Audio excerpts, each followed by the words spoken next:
In 1921, the Advocate's editor V.F. Bacon wrote, "Let us admit that Coffs today is a town almost hideous in its ugliness.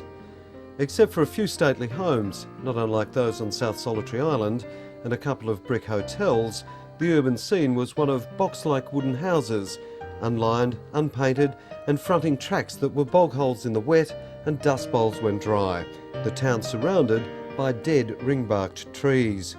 Toptown was developing a business retail focus. The jetty was an industrial hub, and Coramber the seat of government. But there were only 6 miles of formed streets in Coffs Harbour. Cattle and dogs roamed the streets, and after World War I there were shanty towns at Park Beach and south of the Coffs Creek mouth. The situation came to a head in 1946 when Council applied to the Department of Local Government for the proclamation of an urban area. What followed was the striking of an urban rate of 3 pence in the pound to fund planned civic improvements and beautification, and the development of an urban plan. Interestingly, it included provision for an eastern highway bypass of the town centre from the golf club to Macaulay's Headland. That initial urban plan catered for a population of 10,000 and put the brakes on urban sprawl. It also rekindled debate on relocating the Shire headquarters from Coramber to new chambers in Coffs Harbour. The state government initially rejected a subsequent application on the basis that scant post-war supplies were needed for home building.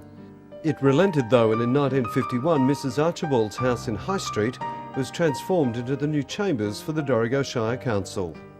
The relocation of the council headquarters also refocused attention on Coffs Harbour's untidiness. People were living in garages, streets were dirty and drains carried offensive effluent. By order of council, unsightly veranda posts were removed from the town centre. Stock were barred from being tethered in the main street, and it lobbied for the construction of better Aboriginal housing on the corner of Woolgoolga Road and Arthur Street. All the while there was momentum for Coffs Harbour to be declared a municipality. In 1954 the Dorrigo Shire Council asked the Minister for Local Government to reallocate the Shire boundaries, and on January 1st, 1957, the area from Repton to Corindi Beach and west to Brooklana and Nana Glen became Coffs Harbour Shire, with W.H. Bailey elected the first president and A.E. Hogman his deputy.